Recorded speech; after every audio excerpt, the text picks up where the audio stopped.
سلام، خیلی خوش اومدی به گیکوپدیا. هر چیزی یه بار اولی داشته. اولین موس دنیا یه جعبه چوبی ساده بود. اولین لپتاپ بیشتر شبیه چمدون بود تا کامپیوتر و اولین ویروس هم 2 برادر ساختن. و اولین وبسایت هم هنوز روی اینترنت فعاله. امروز می‌خوایم با همدیگه بگردیم و بریم به گذشته و ببینیم اولین‌های دنیای تکنولوژی چه شکلی بودن و چطور راه رو برای ابزارهایی که امروز دستمون هست باز کردن.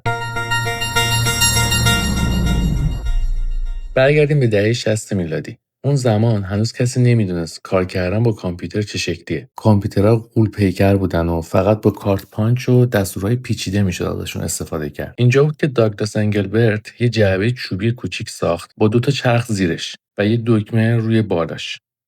وقتی اون روی میز حرکت میدادی، نشونه رو روی صفحه حرکت میداد. بهش یه اسم عجیب داده بودن، XY Position Indicator. ولی چون ظاهرش مثل یه دونه موش بود، واسه همین کم کم بهش ماوس گفتن. همون جعبه ساده نقطه شروع وسیله‌ای شد که الان حتی بدون اون نمیتونیم با کامپیوتر کار بکنیم.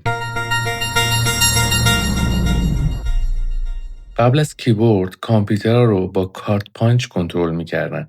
یعنی یه عالمه کاغذ سوراخ شده. تو دهه 60 IBM اولین کیبورد رو معرفی کرد که بیشتر شبیه تایپ ماشین بودش. کلیداش بزرگ بود و صدادار و مکانیکی بودش. این شدش اولین قدم برای تبدیل کامپیوتر به چیزی که کاربر عادی هم بتونه باهاش کار بکنه. جالب بدونید که خیلی از کلیدایی که امروز داریم مثل شیفت و اینتر یا حتی چینش کیبورد کیوبرتی که الان هستش همون موقع پایه‌گذاری شدش.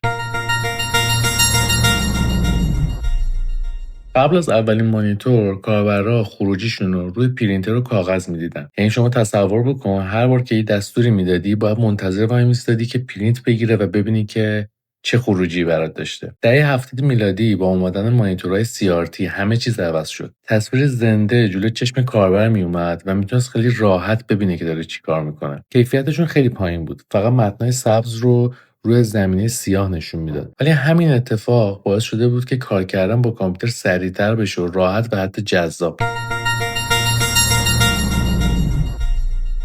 وقتی پای کامپیوترها به خونه‌ها و شبکه‌ها باز شد، بدافزاران شروع کردن. سال 1971 کریپر یک برنامه خودتکثیر شونده روی آرپانت بود و اولین ورمی بود که ما میشناسیم. سال 1982 الکلونر روی اپل 2 اولین ویروس خونگی بود. وقتی سیستم بوت میشد، یه شعر شیطنت‌آمیزی هم رو صفحه مینوشت. و سال 1986 ویروس برین اولین ویروس معروف روی IBM PC ها بود. ساخته 2 برادر پاکستانی تو لاهور بود و این ویروس کاری کرد که کل صنعت امنیت سایبری شکل بگیره. پس جواب این که اولین ویروس کدوم بود یه خط ساده نیست. هر کدوم از اینا تو دسته خودشون اولین بودن.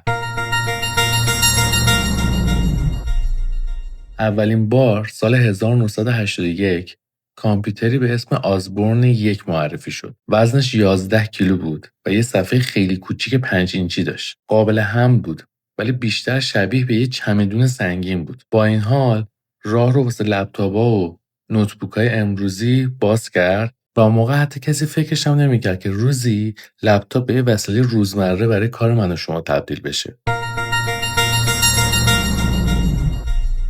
با تولد اینترنت، تیم برنرز-لی اولین وبسایت دنیا رو درست کرد. آدرسش هم هنوز فعاله. info.cern.ch. این سایت فقط توضیح میداد که وب چیه و چطوری میشه صفحه ساخت. تصور کن که از همون سایت ساده الان ما رسیدیم به میلیاردها وبسایت، شبکه‌های اجتماعی و حتی همین یوتیوبی که شما دارید داخلش این ویدیو رو نگاه میکنید. وقتی به اولین رو نگاه میکنیم، موس چوبی، کیبورد مکانیکی، مانیتورهای سبز و سیاه و ویروس برین و لپتاپ‌های 11 کیلویی و حتی اولین وبسایت، میفهمیم که هر کدوم یه نقطه شروع بودن. هرچند اون زمان عجیب یا حتی خنده‌دار به نظر میرسیدن.